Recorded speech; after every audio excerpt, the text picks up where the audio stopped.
Hello everyone. सबसे पहले आप सबको दिल की गहराइयों से स्वागत है। मेरा नाम संदीप कुमार है और सीएस एग्जीक्यूटिव्स की जो बैचेस है उसकी रिविजन्स लेकर के आ रहे हैं, जिसकी एग्जाम्स हमारे जून में होने वाला है। जो पेपर आप देख रहे हो जीआईजीएल, तो जिसे हम गीगल भी बोलते हैं, जीआईजीएल का कंप्लीट रिविजन लेकर के आ रहे हैं। इसके बाद जो दूसरे पेपर हैं उसकी रिविजन्स करेंगे और जितने भी टॉपिक है उसको बहुत ही सिंपल लैंग्वेज में कंप्लीट करेंगे। साथ ही साथ जैसे जैसे चैप्टर कंप्लीट होगा, इनकी केस लॉ, इनकी जो क्वेश्चंस आंसर जो होता है, रिटन प्रैक्टिस जो है, ये सब कुछ हमारे द्वारा करवाया जाएगा। क्लियर है? चलिए शुरू करते हैं। और जो सबसे पहले चैप्टर आप देख रहे हो ये है right to information act 2005। Right to information act में डिफरेंट सेक्शंस हैं। हर सेक्शंस के अंदर कुछ ना कुछ पार्ट्स हैं जिसके बारे में हम डिस्कस करेंगे। फिलहाल अब हम उन टॉपिक की बात कर रहे हैं जिस टॉपिक को इस चैप्टर्स में आप पढ़ते हो, जिसके बारे में समझना आपके लिए सबसे ज्यादा जरूरी होता है। सबसे पहला टॉपिक हमारा जो आ रहा है ये है ऑब्जेक्टिव्स। पहले समझना ऑब्जेक्टिव क्या है, यानी कि आरटीआई जो एक्ट है इसका पर्पज क्या है। तो जो आरटीआई एक्ट है 2005, इसको 12 अक्टूबर 2005 को लागू किया गया था। 12 अक्टूबर 2005 को लागू किया गया था। हर इंडियन सिटीजन्स को यह अधिकार दिया जाता है कि वो किसी भी पब्लिक अथॉरिटी से इंफॉर्मेशन मांग सके।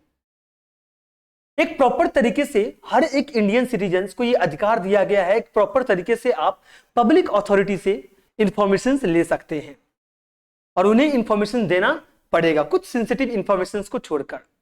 इसका मेन पर्पज यह है कि ट्रांसपेरेंसी और अकाउंटेबिलिटी को बढ़ाया जा सके, उसको मेंटेन किया जा सके, और ये एक्ट पूरा इंडिया पे लागू होता है।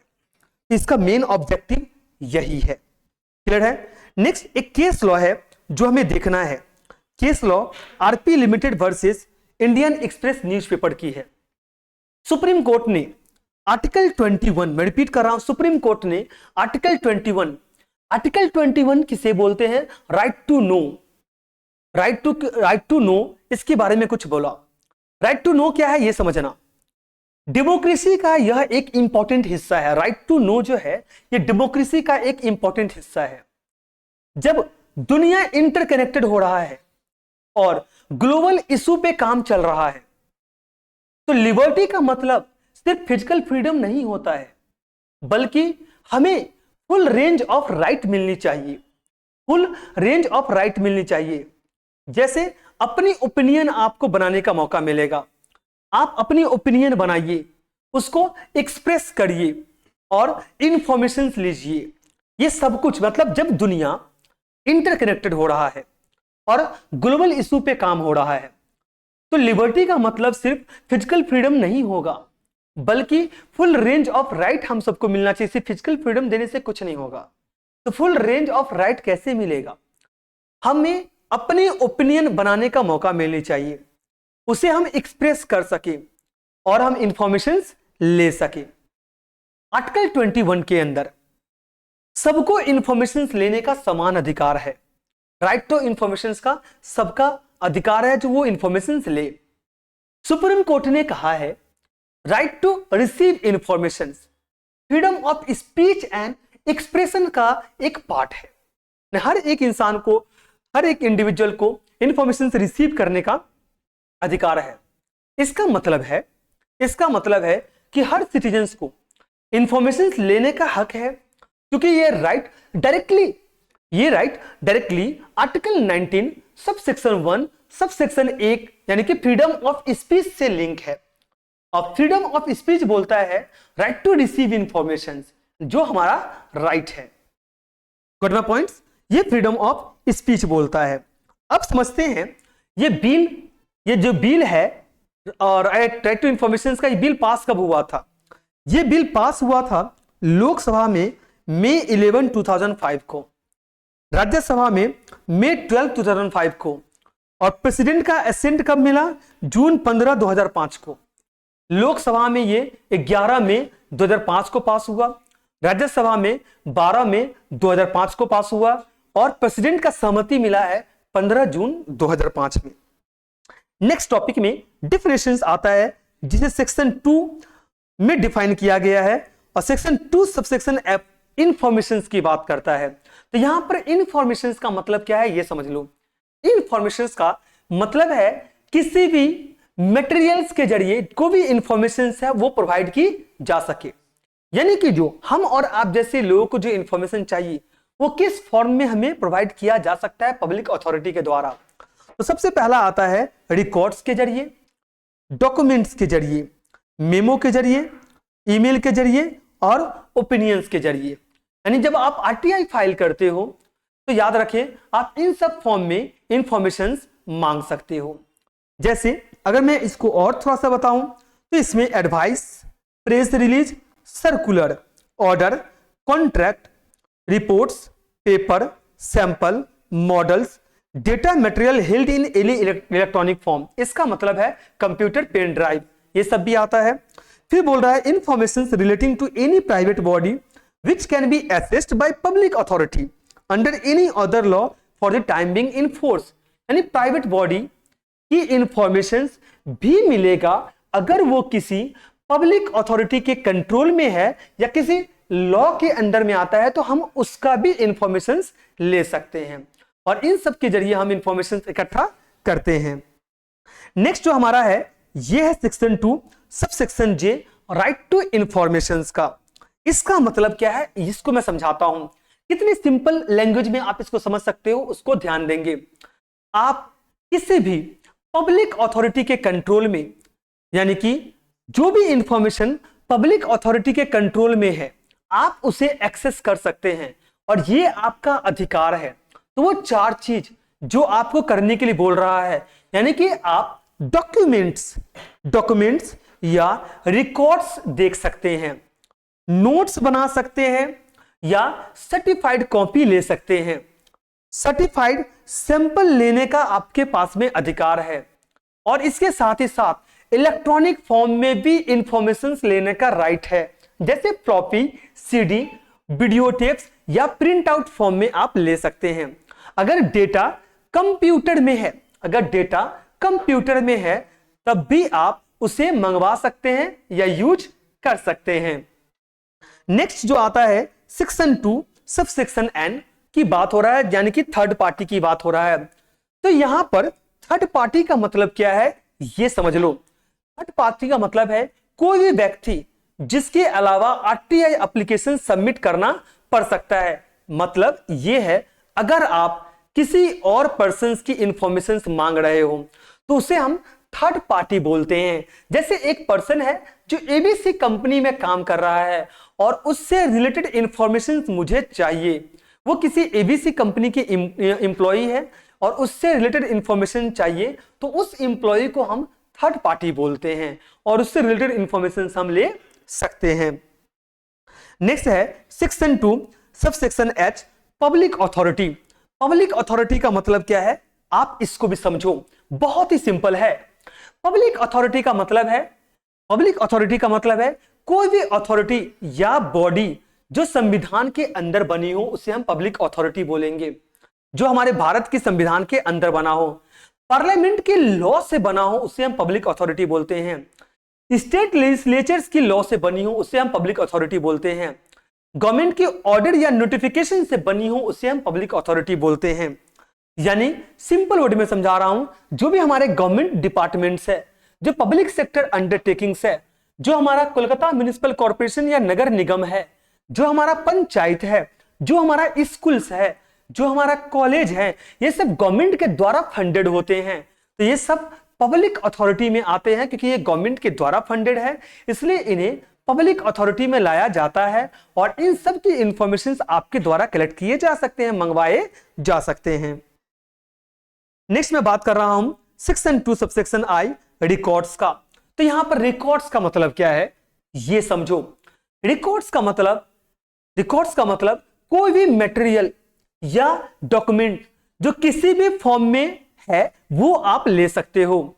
क्लियर है? जैसे डॉक्यूमेंट्स का नाम आपने सुना होगा, फाइल है ये जो मेन्यू स्क्रिप्ट है, माइक्रोफिल्म वगैरह है, ये सब जो फेसिमिल्स है, यानी माइक्रोफिल्म या फेसिमिल्स का मतलब होता है फोटोकॉपी टाइप का, फोटोकॉपी टाइप का किसी भी इमेज की रेपुटेशंस या रिप्रोडक्शंस जो माइक्रोफिल्म में है, किसी भी इमेज का जो रिप्रोडक्शन है जो किसमें है, माइक्रोफिल्म में है, या किसी भी डिवाइस या कंप्यूटर से बना हुआ मटेरियल, ये सब रिकॉर्ड्स में आते हैं। मैं सिंपल वर्ड में बता रहा हूं, यानी अगर कोई इंफॉर्मेशन डिजिटल या फिजिकल फॉर्म में है जो कंप्यूटर के अंदर है तो उसे रिकॉर्ड माना जाएगा, उसे रिकॉर्ड के रूप में रखा गया है, चाहे वो डॉक्यूमेंट्स के रूप में हो, चाहे वो फाइल के रूप में हो, चाहे वो मेन्यू स्क्रिप्ट के रूप में हो, चाहे वो माइक्रो फिल्म यानी कि फोटोकॉपी के रूप में हो, जैसे चाहे किसी भी इमेज की रिप्रोडक्शन जो माइक्रोफिल्म में है, या किसी भी डिवाइसेस या कंप्यूटर से बना हुआ जो मटेरियल्स है, अगर वो किसी भी फॉर्म में है, फिजिकल फॉर्म में है या डिजिटल फॉर्म में है, तो उसे रिकॉर्ड माना जाएगा। उसे क्या माना जाएगा, रिकॉर्ड माना जाएगा। नेक्स्ट है section 3, person entitled to right to information. हर इंडियन सिटीजन को राइट टू इंफॉर्मेशन का अधिकार है, हर इंडियन सिटीजन को राइट टू इंफॉर्मेशन का अधिकार है, यानी कोई भी इंडिया के जो सिटीजन्स है, जिसे हम इंडियंस बोलते हैं, इस एक्ट के तहत इंफॉर्मेशन मांग सकते हैं। अगर मैं इंडियन हूं तो मेरे को राइट टू इंफॉर्मेशन का अधिकार है, मुझे इंफॉर्मेशन लेने का पूरा अधिकार है, मैं इंफॉर्मेशन मांग सकता हूं। नेक्स्ट है section 4, obligations of public authority. जब हम कुछ भी बात करते हैं तो कुछ ऑब्लिगेशंस भी होता है, जहां पर हमें रूल्स एंड रेगुलेशंस को फॉलो करना पड़ता है। तो सेक्शन 4 के अंदर सब सेक्शन 1 आता है, सब सेक्शन बी आता है, लेकिन मैं सेक्शन 4 को पहले बता रहा हूं।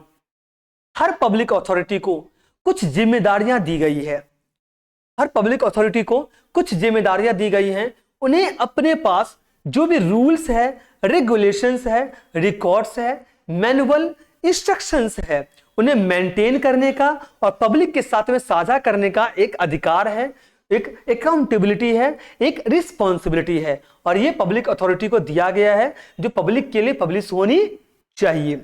Section 4 sub section 1 sub section B क्या बोलता है ये समझते हैं। अब इसको मैं थोड़ा सा डिटेल्स में समझाता हूं, यानी कि इसके अंदर ये डिटेल्स जो है ना, जितने भी गिवन है ना, ये पब्लिक करनी होती है। सबसे पहला जो आपका आता है, ये आता है ऑर्गेनाइजेशन फंक्शंस एंड ड्यूटीज। इसका मतलब है जो भी ऑर्गेनाइजेशंस का स्ट्रक्चर्स है, फंक्शंस और ड्यूटीज है, ये पब्लिश करने पड़ते हैं।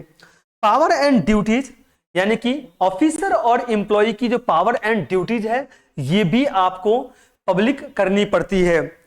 जो भी प्रोसीजर्स डिसीजन मेकिंग प्रोसेस के लिए है, यानी कि डिसीजन मेकिंग प्रोसेस का मतलब है कैसे डिसीजंस लिया जाता है, इससे पब्लिक करनी होती है।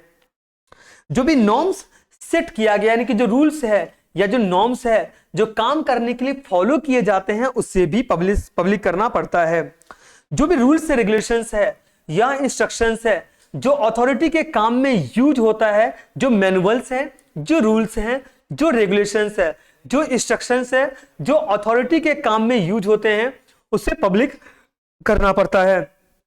कोई भी डॉक्यूमेंट्स जो किसी भी कैटेगरीज में हो, जो कंट्रोल में होते हैं, उसे पब्लिक करने पड़ते हैं। पब्लिक कंसिडरेशंस, मैं रिपीट कर रहा हूं, जो भी मेंबर्स हैं, जो पॉलिसी इंप्लीमेंट हुए हैं, पब्लिक कंसल्टेशन प्रोसेस का डिटेल्स, पॉलिसी बनाते वक्त पब्लिक कैसे इन्वॉल्व होती है, इसकी डिटेल्स।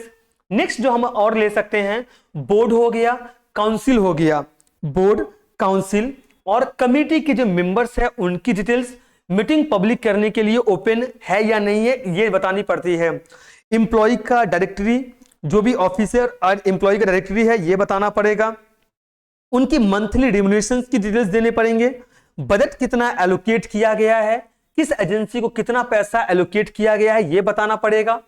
सब्सिडी प्रोग्राम जो चलाया गया है, इसे कैसे एग्जीक्यूट किया गया है, कितना अमाउंट दिया गया है, किसको दिया गया है, ये सब बताना पड़ेगा। और ये सब बताए बगैर आप क्या नहीं कर सकते हो, इंफॉर्मेशन नहीं ले सकते हो। नेक्स्ट मैं बात कर रहा हूं पब्लिक इंफॉर्मेशन ऑफिसर्स। अब आपके दिमाग में आ रहा होगा सर पब्लिक इंफॉर्मेशन ऑफिसर्स क्या होता है, थोड़ा सा मेरे को डेप्थ में बताओ। तो थोड़ा सा पब्लिक इंफॉर्मेशन ऑफिसर्स के बारे में मैं आपको शेयर कर रहा हूं। सर पब्लिक इंफॉर्मेशन ऑफिसर, इन्हीं का काम तो है, यही तो पब्लिक अथॉरिटी के अंदर आते हैं, जो वो आपकी आरटीआई की सारी इंफॉर्मेशन प्रोवाइड करते हैं। क्या बोल रहा है ये पहले समझना। पब्लिक इंफॉर्मेशन ऑफिसर जो है ये कौन है, और आरटीआई जो एक्ट है इसमें इनका क्या रोल है। राइट टू इंफॉर्मेशन एक्ट के अंदर हर पब्लिक अथॉरिटी में एक ऑफिसर अपॉइंटमेंट किए जाते हैं, जिसका काम होता है लोगों को सही टाइम पे इंफॉर्मेशन देना। ये ऑफिसर्स को ही हम पीआईओ बोलते हैं, यानी कि पब्लिक इंफॉर्मेशन ऑफिसर बोलते हैं, जो लोगों को सही टाइम पे इंफॉर्मेशन प्रोवाइड करने का काम करते हैं। इनका मेन 5 काम होता है, जो मैं आपको एक एक करके क्लियर कर रहा हूं। सबसे पहला जो काम होता है, याद रखना, सबसे पहला काम होता है आरटीआई की एप्लीकेशंस रिसीव करना। पब्लिक से जो भी आरटीआई रिक्वेस्ट आया है उसको लेना इनका काम होता है। दूसरा क्या काम होता है, 30 दिन के अंदर जवाब देना। 30 दिन के अंदर जवाब देना, यानी आरटीआई एप्लीकेशंस का रिप्लाई टाइम से देना, 30 डेज के अंदर में। अगर इंफॉर्मेशन नहीं मिल सकता है तो रीजन बताना पड़ेगा। अगर कोई इंफॉर्मेशन एग्जेम्प्ट है, यानी कि बताने लायक नहीं है, तो क्यों नहीं बताया जा सकता है, इसका एक रीजन देना पड़ेगा। अगर इनके पास में इंफॉर्मेशन अवेलेबल नहीं है तो दूसरे डिपार्टमेंट से इंफॉर्मेशन मंगाना पड़ेगा। अगर कोई रिक्वायर्ड इंफॉर्मेशन इनके पास में नहीं है तो दूसरे पीआईओ से कांटेक्ट करके ये इंफॉर्मेशन मंगाएंगे। नेक्स्ट जो आता है, ये आता है अपील या कंप्लेंट का जो प्रॉपर रिकॉर्ड है ना, ये मेंटेन करते हैं। यानी आरटीआई से रिलेटेड जितने भी इश्यू हैं, अपील है और कंप्लेंट है, उसको रिकॉर्ड ये रखते हैं, यानी उसको ये मेंटेन करते हैं।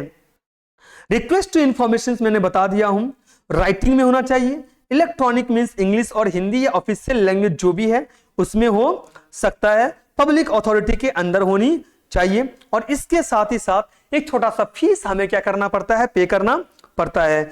डिस्पोजल का मैंने बता दिया 30 डेज के अंदर, और इंफॉर्मेशन जो है रिक्वेस्ट के बाद जो है वो अधिकार है उसको चेक करने का। रिजेक्ट किया तो क्यों रिजेक्ट हुआ ये बताएगा, और जो भी है ये सारी इंफॉर्मेशन नहीं है तो मैक्सिमम पीरियड जो है वो 40 डेज का दिया जाएगा। No fees for delayed response, इसके लिए कोई फीस नहीं है। तो ये याद रखना, आरटीआई एप्लीकेशन एक्सेप्ट। देखो अगर पीआईओ पब्लिक इंफॉर्मेशन ऑफिसर्स के लिए बहुत सारे रूल्स है। अगर ये आरटीआई की एप्लीकेशन एक्सेप्ट नहीं करता है और जानकारी जानबूझ करके नहीं देता है, गलत या अधूरा या मिसगाइड इंफॉर्मेशन देता है, रिक्वेस्ट इंफॉर्मेशन को अगर ये डिस्ट्रॉय करता है और इंफॉर्मेशन देने में अगर रुकावट डालता है, तो याद रखना इनको फाइन देना पड़ेगा, और ये फाइन इनको देना ही पड़ेगा। यानी कि ये क्या नहीं कर सकते हैं, मना नहीं कर सकते हैं। तो सर आपको ये तो समझ में आया जो मैंने क्या बोला, सेक्शन 7 तक पीआईओ के बारे में लिखने में आपको कोई दिक्कत नहीं होगा। नेक्स्ट सेक्शन 8 आते हैं। बात हो रहा है information exempt from disclosure. Sir इसका मतलब क्या है, यानी ऐसे केसेस जहां आरटीआई के जरिए इंफॉर्मेशन नहीं दी जा सकती है। कुछ ऐसे भी केसेस हैं जहां पर आरटीआई के जरिए इंफॉर्मेशन नहीं दिया जा सकता है। ये वो सिचुएशन होते हैं जहां पब्लिक अथॉरिटी को किसी सिटीजन्स को इंफॉर्मेशन देना जरूरी नहीं होती है, यानी कि वो आपको इंफॉर्मेशन नहीं दे सकते। कुछ सेंसिटिव इंफॉर्मेशन जो चाहकर भी आप नहीं निकाल सकते हैं, जब तक गवर्नमेंट या पब्लिक के हित में वो इंफॉर्मेशन ना हो तब तक वो इंफॉर्मेशन नहीं दिया जाएगा। आपको याद होगा सर्जिकल स्ट्राइक जब हुआ था बालाकोट में, तो आपको याद होगा क्या किया गया था, यानी इंफॉर्मेशन मांग रहा था, सचमुच में हुआ है कि नहीं हुआ है, लेकिन जब तक गवर्नमेंट को ये नहीं लगा तब तक वो इंफॉर्मेशन प्रोवाइड नहीं किया किसी भी पार्टी को। तो जैसे आर्मी से रिलेटेड इंफॉर्मेशन, जैसे कोई सेंसिटिव इंफॉर्मेशन, जैसे हमारा नेशनल सिक्योरिटी एजेंसी है एनएसए, उससे रिलेटेड इंफॉर्मेशन, जैसे कोई भी ऐसी इंफॉर्मेशन जिसको डिस्क्लोज करना पॉसिबल नहीं है, जो इंफॉर्मेशन हिडन रखना पड़ेगा जब तक प्रॉपर तरीके से परमिशन ना मिले। हाँ, इंफॉर्मेशन अफेक्टिंग नेशनल सिक्योरिटी, ऐसी इंफॉर्मेशन जो देश की सिक्योरिटी हो गया, यूनिटी हो गया, या फॉरेन रिलेशंस को इफेक्ट कर रहा हो। कोई क्राइम है, कोई क्राइम करने के लिए कोई प्रोवोक कर रहा है, तो आर्मी जो प्लान हो गया और न्यूक्लियर स्ट्रेटेजी, ये सब इंफॉर्मेशन शेयर नहीं किया जा सकता है। Information forbidden bye a court order, इसका मतलब क्या है, ऐसी इंफॉर्मेशन जो कोर्ट ने पब्लिश करने से रोकी हुई है या कंटेम्प्ट ऑफ कोर्ट माना जाए, कोर्ट का अपमान माना जाएगा अगर उसको पब्लिश कर दिया जाता है तो याद रखना ऐसे इंफॉर्मेशन शेयर्स नहीं किए जाएंगे। इंफॉर्मेशन प्रिविलेज टू लेजिस्लेचर्स, यानी जो भी लेजिस्लेचर से जुड़ी हुई सीक्रेट इंफॉर्मेशन है, ऐसी इंफॉर्मेशन जो पार्लियामेंट या स्टेट असेंबली के सीक्रेट मैटर से जुड़ी हो, इसको डिस्क्लोज करना या प्रिविलेज करना ये वायलेशंस माना जाएगा। Trade secret, intellectual property right, sir ये वो इंफॉर्मेशन होता है जो किसी कंपनी के बिजनेस सीक्रेट से जुड़ी हो, आईपीआर यानी पेटेंट, कॉपीराइट, ट्रेडमार्क से जुड़ी हो। जैसे आपकी रेसिपी में कुछ ऐसा मसाला है जो आप किसी और को बताना नहीं चाहते हो, आपके कुछ फॉर्मूलाज हो गए, कुछ टेक्नोलॉजी हो गए, वो डिस्क्लोज नहीं किया जा सकता है। अगर ये इंफॉर्मेशन पब्लिक किया गया तो वो कंपनी ने ये चीजें क्रिएट किया है उसको नुकसान हो सकता है, तो ये इंफॉर्मेशन भी डिस्क्लोज नहीं किया जाएगा।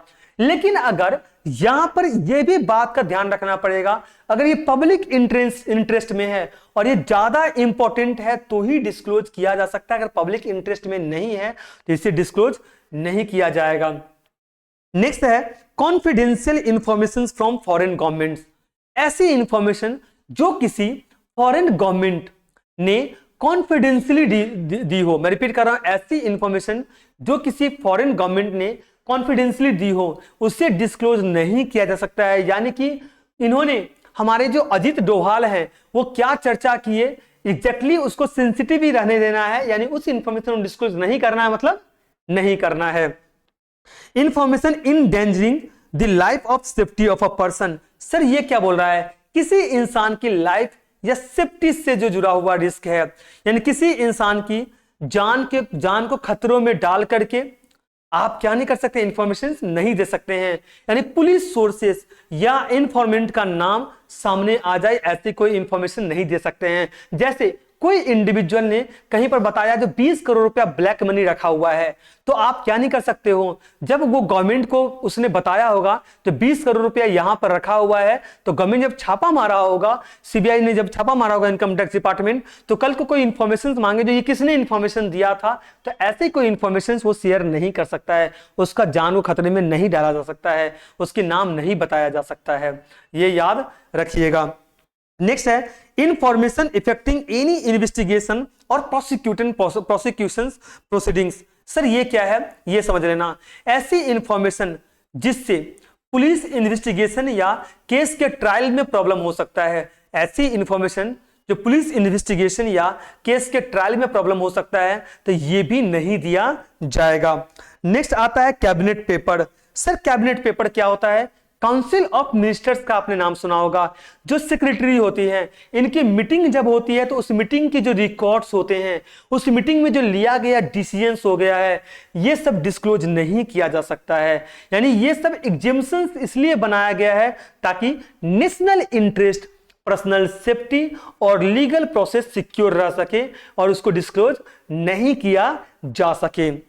नेक्स्ट हम देखते हैं, नेक्स्ट क्या है, नेक्स्ट है information invading the privacy of an individuals, यानी ऐसी पर्सनल इंफॉर्मेशन जो किसी पब्लिक एक्टिविटी या इंटरेस्ट से रिलेटेड नहीं हो या जिसकी डिस्क्लोजर से किसी प्राइवेसी इन्वेड हो जाए, ऐसी इंफॉर्मेशन डिस्क्लोज नहीं किया जाएगा। यानी कि आप ऐसे समझो, किसी इंडिविजुअल की जो मेडिकल रिपोर्ट्स है, उनकी सैलरी की डिटेल्स अगर पब्लिक इंटरेस्ट में नहीं है तो उसे डिस्क्लोज नहीं किया जाएगा, तो वो आरटीआई के अंदर नहीं दी जा सकती है।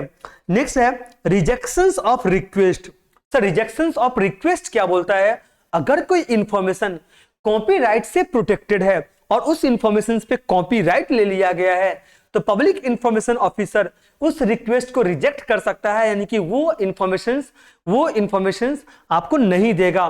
किसी ऑथर की कॉपीराइटेड बुक का फुल कॉपी आप मंगवाना चाहते हो, वो आपको नहीं दिए जाएंगे। सेक्शन 10 जो है ये पार्शियल डिस्क्लोजर अलाउड की बात करता है। तो पार्शियल डिस्क्लोजर अलाउड क्या होता है ये समझना, अगर एक डॉक्यूमेंट्स का कुछ पार्ट एग्जेम्प्टेड है, यानी कि वो इंफॉर्मेशन देने लायक नहीं है और बाकी पार्ट अलाउड है, तो जो बाकी वाला पार्ट अलाउड है वो ही दिया जाएगा और जो एग्जेम्प्टेड है वो नहीं दिया जाएगा। यानी पब्लिक इंफॉर्मेशन ऑफिसर पूरा डॉक्यूमेंट्स रिजेक्ट नहीं कर सकता है, बल्कि जो हिस्सा अलाउड है ना सिर्फ वो दे देगा, बाकी हिस्सा नहीं देगा। जैसे एक रिपोर्ट में 10 पेजेस है, उसमें से 2 पेजेस में सीक्रेट इंफॉर्मेशन है, तो 8 पेज अलाउड होगा, बाकी का 2 पेज अलाउड नहीं होगा। नेक्स्ट है इंफॉर्मेशन कमीशन, सेक्शन 12 एंड 13 की बात हो रहा है। सेंट्रल इंफॉर्मेशन कमीशन, मैं सिंपल वर्ड में समझा रहा हूं, सेंट्रल इंफॉर्मेशन कमीशन क्या होता है? ये सेंट्रल गवर्नमेंट बनाता है थ्रू गैजेटेड नोटिफिकेशन। तो सेंट्रल इंफॉर्मेशन कमीशन में होता क्या है? एक चीफ इंफॉर्मेशन कमिश्नर होते हैं और मैक्सिमम 10 इंफॉर्मेशन कमिश्नर्स होंगे, और इनकी अपॉइंटमेंट कैसी होती है? इसको अपॉइंट प्रेसिडेंट करता है। प्रेसिडेंट अपॉइंट करता है एक कमेटी के रिकमेंडेशंस पे। इसमें सबसे पहले जो अपॉइंट होते हैं वो प्राइम मिनिस्टर होते हैं, जिसे चेयरपर्सन बनाया जाता है। दूसरा, लीडर ऑफ अपोजिशन ऑफ इन लोकसभा होते हैं, यानी लोकसभा में जो लीडर ऑफ अपोजिशन है, जैसे इंडिया गवर्नमेंट ये गठबंधन है। और तीसरा, एक कैबिनेट मिनिस्टर होगा जिसे पीएम नॉमिनेट करता है। और एलिजिबिलिटी क्या है इन्हें? इन्हें लॉ, साइंस, एडमिनिस्ट्रेशन, जर्नलिज्म, इन सब में एक्सपीरियंस होनी चाहिए। ये एमपी या एमएलए नहीं हो सकते हैं, कोई बिजनेस या जॉब ये नहीं करनी चाहिए, उससे रिलेटेड नहीं होनी चाहिए। इसकी हेडक्वार्टर दिल्ली में है और जरूरत पड़ने पर गवर्नमेंट सोच रहा है जो और भी जगह पे इसकी जो ब्रांचेस है वो ओपन कर सकते हैं। नेक्स्ट मैं बात कर रहा हूं, ये तो समझ में आ गया। अच्छा, इनका काम क्या होता है? इनका काम है, सीआईसी का जो काम है, कोई भी अथॉरिटी डायरेक्ट नहीं कर सकता है, याद रखना, कोई भी अथॉरिटी डायरेक्ट नहीं कर सकता है। अब सीआईसी जो है वो अपने टर्म पे काम करेगा जब तक वो 65 इयर्स का हो जाए। जो भी पहले होगा उसको ले लिया जाएगा, या तो टर्म कंप्लीट हो जाए या तो 65 इयर्स का हो जाए। सीआईसी को दोबारा अपॉइंटमेंट नहीं किया जा सकता, यानी इसको दोबारा रीअपॉइंट करने का प्रोसीजर्स नहीं है। सैलरी, अलाउंसेस और सर्विस के टर्म्स सेंट्रल गवर्नमेंट डिसाइड करेगा। कौन डिसाइड करेगा? सेंट्रल गवर्नमेंट डिसाइड करेगा। तो इनमें कोई भी बदलाव होगा तो ये ध्यान रखना पड़ेगा, सीआईसी के नुकसान के लिए नहीं होनी चाहिए।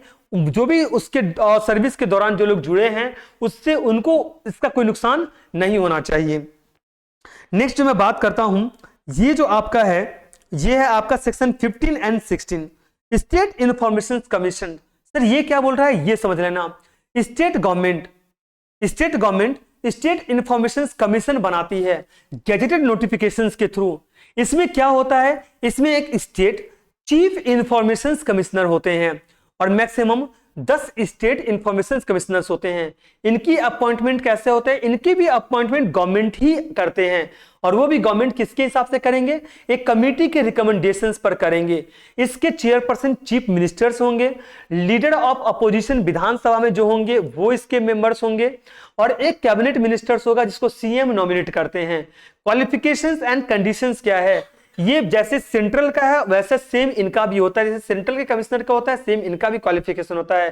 सैलरी और टर्म्स भी सेंट्रल गवर्नमेंट के रूल्स के हिसाब से ही होता है, और एसआईसी अपने काम बिना किसी एक्सटर्नल प्रेशर से करते हैं। इनकी हेड क्वार्टर उस जगह पे होगा जहां पर स्टेट गवर्नमेंट डिसाइड करेगा। जरूरत हो तो और भी ऑफिसर्स बनाए जा सकते हैं, ये स्टेट गवर्नमेंट के द्वारा डिसाइड किया जाता है।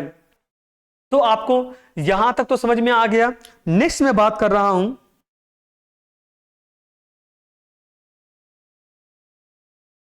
Section 18 power of information commission. Central और स्टेट इंफॉर्मेशन कमीशन के पास कुछ इंपॉर्टेंट पावर होते हैं, जैसे पावर टू कंडक्ट इंक्वायरी। अगर कमीशंस को लगता है कि किसी मैटर में इंक्वायरी करनी चाहिए, तो वो इन्वेस्टिगेशन स्टार्ट कर सकता है। दूसरा, power of civil courts. Information commission के पास सिविल कोर्ट के बराबर पावर होते हैं, जैसे समन भेजने का काम हो गया, डॉक्यूमेंट्स मंगवाने का काम हो गया, विटनेस बुलाने का काम, ये सब पावर्स होते हैं, ये याद रखिएगा। और सर क्या होते हैं? आप याद रखना, लोगों को बुलाना और उसकी गवाही लेना, डॉक्यूमेंट्स का इंस्पेक्शंस करना, डिस्कवरी करवाना, एफिडेविट यानी रिटन एविडेंस लेना, किसी भी पब्लिक रिकॉर्ड्स के कोर्ट या ऑफिस से मंगवाना, विटनेसेस या डॉक्यूमेंट्स के एग्जामिनेशंस के लिए कमीशंस इशू करना, और कोई भी मैटर जो लॉ के अंदर प्रिस्क्राइब हो, ये सब कुछ कर सकता है। नेक्स्ट है पावर टू रिक्विजिशंस ऑफ रिकॉर्ड्स। इसका मतलब क्या है, अगर किसी कंप्लेंट का इंक्वायरी हो रही है तो इंफॉर्मेशन कमिश्नर्स किसी भी रिकॉर्ड्स को देख सकते हैं, चाहे वो एग्जेम्प्टेड हो या नहीं हो। मैं रिपीट कर रहा हूं, अगर किसी कंप्लेंट की इंक्वायरी हो रही है तो इंफॉर्मेशन कमिश्नर्स किसी भी रिकॉर्ड्स को देख सकते हैं, चाहे वो एग्जेम्प्टेड हो या नहीं हो। सेक्शन 19 अपील की बात कर रहा है। इसमें अपील में आता है फर्स्ट अपील। अब फर्स्ट अपील में आपको 3 बातों को ध्यान रखना पड़ता है। मैं एक एक करके क्लियर कर रहा हूं, इससे ज्यादा आपको याद रखने की जरूरत नहीं है। जिस ऑफिसर्स ने इंफॉर्मेशन नहीं दिया है या गलत दिया है, उससे सीनियर ऑफिसर्स के पास फर्स्ट अपील जाएगी। किसके पास में जाएगा, अगर किसी ऑफिसर्स ने दिया ही नहीं है या गलत दिया है तो वो इंफॉर्मेशन सीनियर ऑफिसर्स के पास में जाएगा। इसे हम फर्स्ट अपील बोलते हैं। ये अपील 30 दिन के अंदर करनी होती है। कब से, डिसीजंस ना मिलने की डेट से और ऑर्डर मिलने की डेट से 30 दिन के अंदर करनी पड़ती है। अपील मिलने के 30 दिन के अंदर उसका डिसीजंस आना चाहिए, यानी मैक्सिमम 45 डेज तक एक्सटेंड हो सकता है। अगर कोई रिटन रीजन हो तो कितना तक एक्सटेंड हो सकता है, 45 डेज तक। नेक्स्ट जो आपका है ये सेकेंड अपील है। अब सेकेंड अपील क्या है, अगर फर्स्ट अपील का रिजल्ट पसंद नहीं आया तो central and state information commission के पास सेकेंड अपील जा सकता है और ये 90 दिन के अंदर फाइल करनी होती है, 90 डेज के अंदर फाइल करनी होती है। कमीशंस अगर रीजंस वैलिड है तो 90 दिन के बाद भी अपील एक्सेप्ट किया, अगर आपकी जो रीजंस है ना वो वैलिड है ना तो 90 दिन के बाद भी अपील एक्सेप्ट किया जा सकता है। अगर अपील किसी थर्ड पार्टी से रिलेटेड है तो उसे सुनवाई का मौका देना जरूरी हो जाता है, ये याद रखना। नेक्स्ट और लास्ट जो हमारा आता है ये पेनल्टीज का आता है। तो पेनल्टीज क्या है, अगर public information officer RTI application accept नहीं करता है, पहला पॉइंट, गलत नियत से इंफॉर्मेशन डिनाई करता है, दूसरा पॉइंट, इनकम्प्लीट इंफॉर्मेशन देता है, इनकरेक्ट इंफॉर्मेशन देता है या मिसगाइड करता है, थर्ड पॉइंट, रिक्वेस्टेड जो इंफॉर्मेशन है उसको डिस्ट्रॉय कर देता है, फोर्थ पॉइंट, इनको फर्निश करने में रुकावट डालता है, फिफ्थ पॉइंट, तो उस पर 250 रुपया पर डे का फाइन लगता है, जो बढ़ के कितना हो सकता है, 25,000 तक जा सकता है। बढ़ के कितना जा सकता है, 25,000 तक जा सकता है, ये याद रखिएगा। नेक्स्ट जो है jurisdictions of court section 23। Sir ये क्या बोल रहा है, अच्छा, सेंट्रल और स्टेट लेवल के इंफॉर्मेशन कमिश्नर के पास पावर होता है कि वो PIO यानी कि पब्लिक इंफॉर्मेशन ऑफिसर्स को फाइन लगाए, और वो डिसिप्लिनरी एक्शंस के रिकमेंडेशंस भी कर सकता है, ये भी ध्यान रखिएगा। सेक्शन 23 जुडिक्शंस ऑफ कोर्ट की बात कर रहा है। सबसे पहले मैं बात करता हूं लोअर कोर्ट, यानी जो छोटे कोर्ट्स हैं, आरटीआई एक्ट के ऑर्डर पर केस नहीं ले सकता है। इसका मतलब क्या है ये समझ लो, आरटीआई मैटर्स में डायरेक्टली लोअर कोर्ट नहीं जा सकते, आपको इंफॉर्मेशन कमीशन के पास पहले जाना होता है, देन ही आप लोअर कोर्ट जाएंगे। इसमें एक्सक्लूड कौन है ये याद रखना, कुछ एजेंसी आरटीआई एक्ट में नहीं आता है, आरटीआई एक्ट से बाहर होता है, जैसे raw research and analysis wing, जिसका नाम आपने सुना होगा, रॉ एजेंसी है, IB इंटेलिजेंस ब्यूरो है, CRPF, BSF, CISF, ITBP, NSG, Assam rifles. Next directorate of revenue intelligence, narcotics bureau, CBI जिसे क्राइम ब्रांच CID CB बोलते हैं, Andaman and Nicobar, Lakshadweep police. State governments भी कुछ एजेंसी को एग्जेम्प्ट कर सकती है गजेटेड नोटिफिकेशंस के लिए, लेकिन आपको लास्ट में यह भी रखना है जो कुछ एक्सक्लूजन्स भी है, लेकिन एग्जेम्पशन जो है एब्सोल्यूट नहीं है। अगर कोई करप्शन से जुड़ा हुआ हो, करप्टेड हो और ह्यूमन राइट के वायलेशंस किया हो तो ये एग्जेम्पशंस नहीं मिलेगा, तो इंफॉर्मेशन देना पड़ेगा, लेकिन सेंट्रल इंफॉर्मेशन कमीशन की अप्रूवल के बाद, और वो भी 45 डेज के अंदर देना पड़ता है। नेक्स्ट है सेक्शन 26 रोल ऑफ सेंट्रल और स्टेट गवर्नमेंट के रोल आरटीआई को प्रमोट करने में होता है, जिसमें पब्लिक अवेयरनेस प्रोग्राम बनाना, स्पेशली फॉर पुअर डिसएडवांटेज लोगों के लिए बनाया गया है। पब्लिक अथॉरिटी को इनकरेज करना कि वो आरटीआई को इंप्लीमेंट करे, सही और समय पे इंफॉर्मेशन देना, ऑफिसर्स को ट्रेनिंग देना, यूजर्स गाइडिंग बनाना, लोकल लैंग्वेज में हमें बताना पड़ता है यूजर्स गाइडिंग, पीआईओ को डिटेल्स पब्लिश करना, नाम क्या है, एड्रेस क्या है, कॉन्टैक्ट क्या है, फीस स्ट्रक्चर्स क्या है, लॉ रेमेडी क्या है, ये सब हमें बताना पड़ता है। तो इस तरीके से हमारा राइट टू इंफॉर्मेशन की जो चैप्टर्स है वो कंप्लीट हो गया। अगर आप चाहते हैं डिटेल्स में हमारे साथ में हर एक रिवीजन सीरीज में जुड़ना और मैक्सिमम सहायता लेना ताकि आप आसानी से रैंक ला सको या पास कर सको, तो डिस्क्रिप्शन में टेलीग्राम चैनल्स का लिंक दे दिया गया है और साथ ही साथ आपको व्हाट्सएप चैनल्स का लिंक होगा, आप ज्वाइन करिए, व्हाट्सएप ग्रुप वगैरह में भी आप ज्वाइन करिए और कहीं ना कहीं जितने भी टॉपिक्स होंगे ना वो सब हमारे द्वारा क्लियर होगा। अब पसंद आ रहा हो तो सब्सक्राइब जरूर करेंगे, लाइक करेंगे और कहीं पर अगर आपको डिफिकल्टी हो रहा हो तो आप कमेंट करेंगे। Thank you so much.